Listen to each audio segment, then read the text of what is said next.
Hello, your Uncle Spurt here, and if I look even more like a dishevelled mannequin today, that's because I literally just f***ed up my back this very morning, and now it proper hurts every time I move, or talk, or breathe. So thank God then for nature's painkiller, beer. Ow. And this just one sodden week after I knackered my wrist peeling a twatting carrot. Honestly, at this rate, I'm proper terrified I'm gonna fart and explode into bits. Anyway, this week, in between bouts of geriatric anguish, we have a squint at another fresh super skinny smartphone that's set to squat over the iPhone Air and S25 Edge and unleash hot bowel fury. And speaking of hot bowel fury, we've also got a fresh batch of viewer comments to sift through. So rubber gloves and nasal guards at the ready. And jingle me. Ow! Techspert Weekly! So Honor only just launched its latest flagship blower, the Magic 8 Pro, boasting one of the best smartphone camera setups in 2026.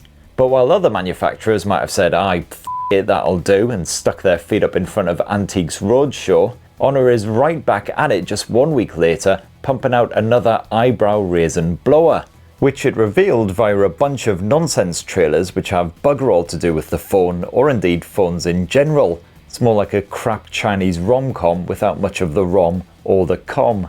I can't read Chinese writing, but this here probably says, please God does someone have an Uzi. But yes, Honor has revealed that it is launching a gloriously slender version of the Honor Magic 8 Pro, imaginatively titled the Honor Magic 8 Pro Air.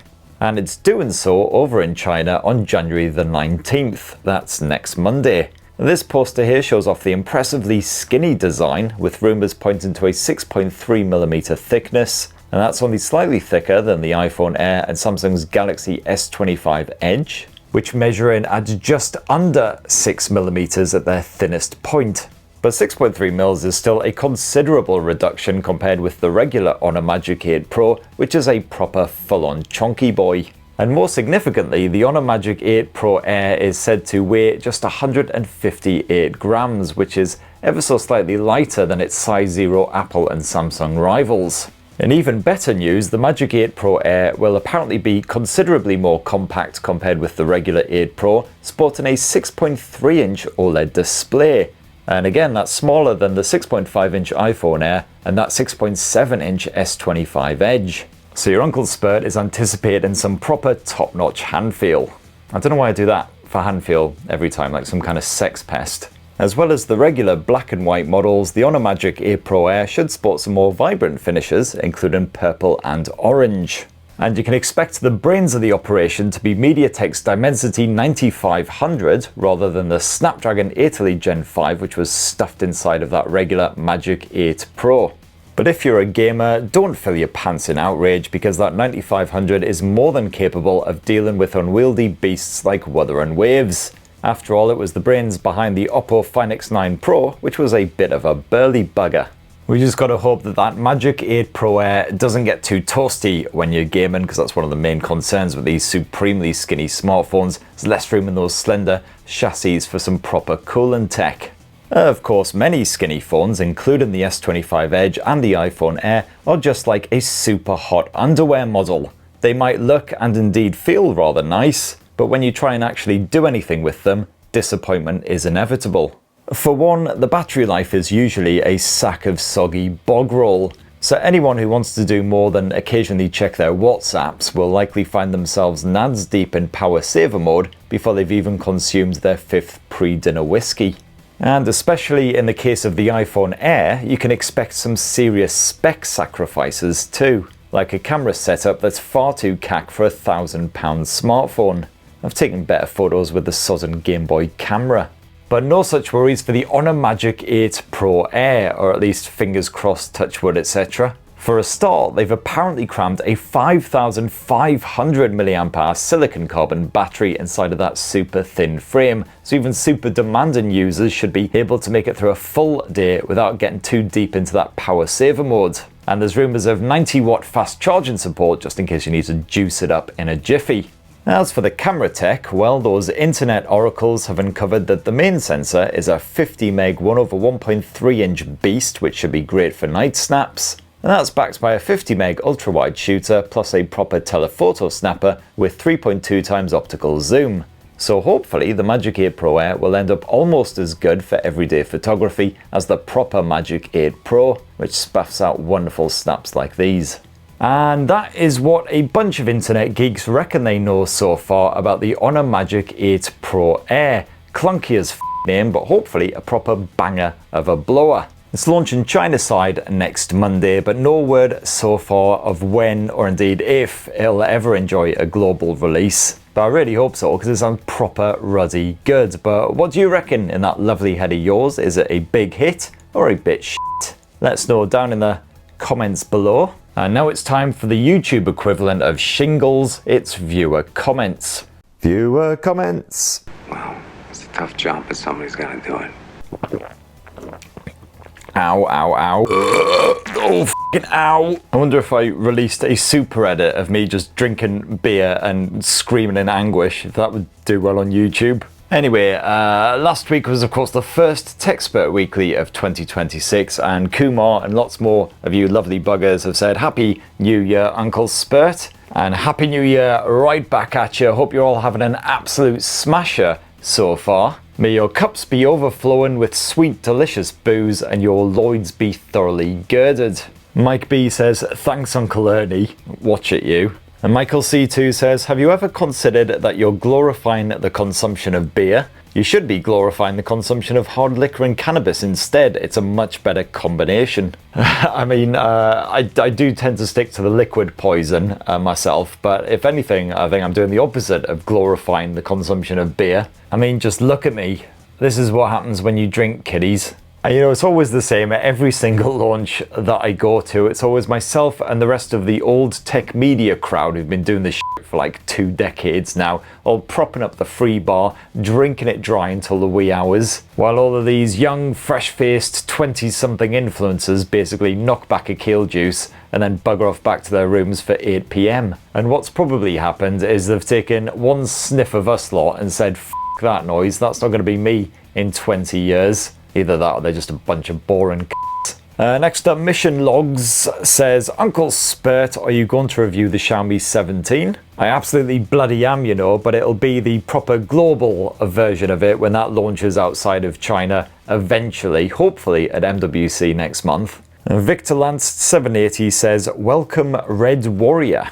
Got to admit, I've got absolutely bugger all idea of what a Red Warrior is, although it does sound suspiciously like something you'd find stashed in your mum's bedside table, hidden away underneath an old Mills and Boon book. We were talking about some classic consoles and stuff from back in the day last week, and Leona Devon also has big love for the Game Gear classic, and also says, my first PC was a 386 25Hz laptop with a whole 2 megabytes of RAM, a mono LCD screen, and I think a 40 megabyte hard drive. Installing Windows 3.11 was fun. You know what, I probably lost about 2 whole months of my youth to that very task on my 386 PC. But you know, when I'm on my deathbed, which at this rate is probably in about 2 weeks' time, I'm sure I'll look back at those long evenings spent creating boot disks and buggering about with config files and say, I lived life to the fullest.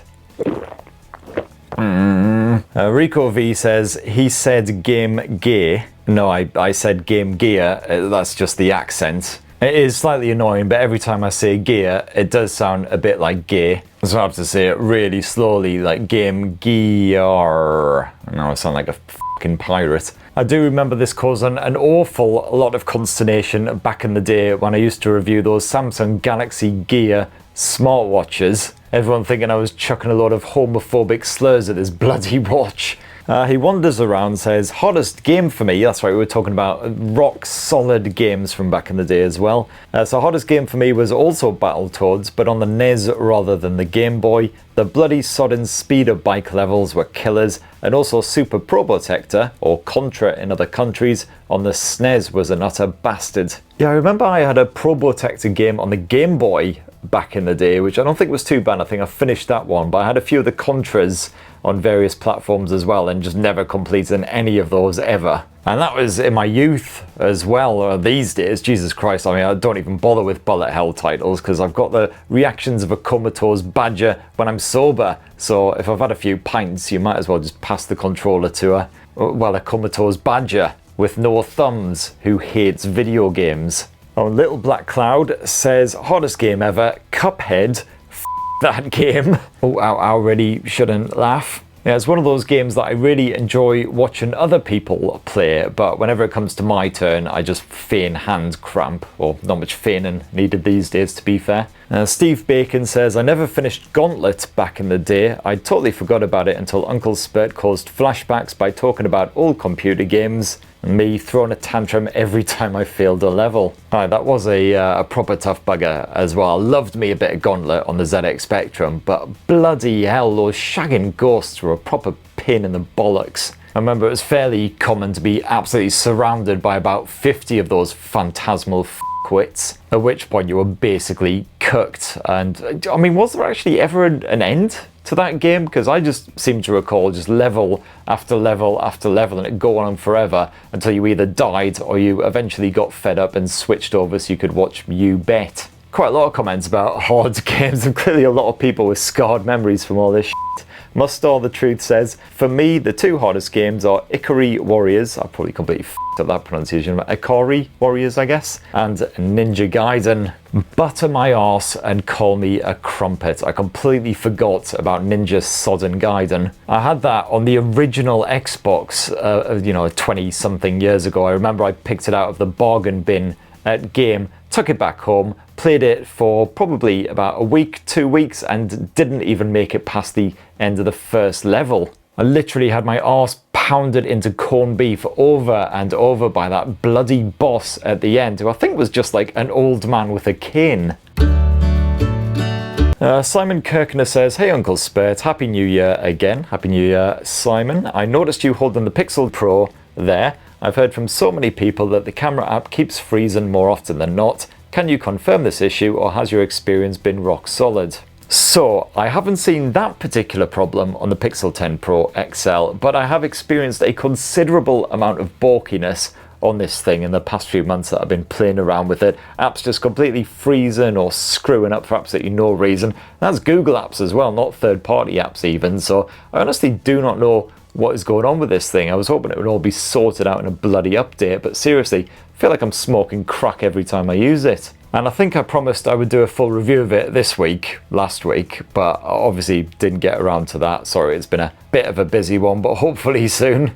Zona Engler says, Uncle, I need a link for those Ranma wallpapers. Well, here you go, buddy. Wall.alphacoders.com, wall.alphacoders.com. That's where my wallpapers come from, wall.alphacoders.com.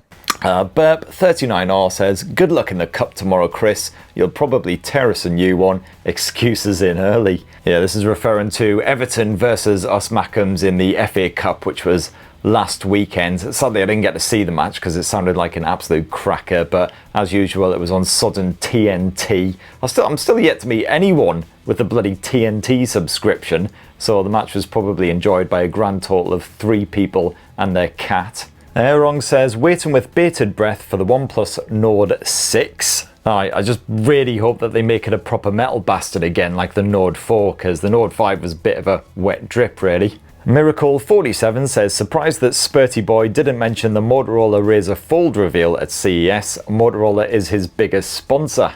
I did do a sponsored short for Motorola for their new signature phone and for the Razr Fold as well, so that's live somewhere on the channel now, and that'll keep me stocked up with beer until February, thank Christ. Bloody ow! And just rotate and put cup down. Okay. But I am particularly looking forward to testing out that Razr Fold, hoping to get my sample later this month, so stay tuned for a full review of that bad boy. But I really like the little Razr flips, so hopefully they won't have muffed up the full-on fold version. Mythic Sun says, there's been an odd trend recently with old people moaning about people carrying flasks instead of using drinking fountains. I'm glad you haven't joined that trend. Gotta admit, I must have completely missed that. One of the benefits of not being on bloody social media much anymore, I guess. But what a weird thing to moan about. I can't even remember the last time I saw a drinking fountain outside of like in airports and train stations, I guess. And even then, they're usually the kind which are used to fill up water bottles. And of course, naturally, your Uncle Spurt always carries a flask wherever he goes. Can't vouch for there actually being water inside, naturally. Anyway, everything is starting to seize up pretty badly now, so I better call it quits right there before I just like keel over and face plant the floor. So a massive thank you to everyone who commented last week. Please do tap your comments down below, and we'll get through as many of those as possible next week. And speaking of next week, what the f is next week? So next week, a couple of embargo lifts. We'll have a couple of reviews hitting the channel, which I can't chat about right now as I am NDA'd right up the arsehole. I'll also have a little something for all you Android fans out there. All you iOS fans can go f yourselves. Lol, just joshing, you guys are awesome too. And yeah, please do join me again, same time, same place next week, probably the same spine as well, for another dose of Techspert Weekly. In the meantime, massive thanks for watching this shower of shit to the bitter end. You guys are wonderful. Please do box subscribe, ding that notifications bell if you haven't done so already. Make sure you have an absolutely ruddy, wonderful weekend. Cheers everybody, love you, f***ing out.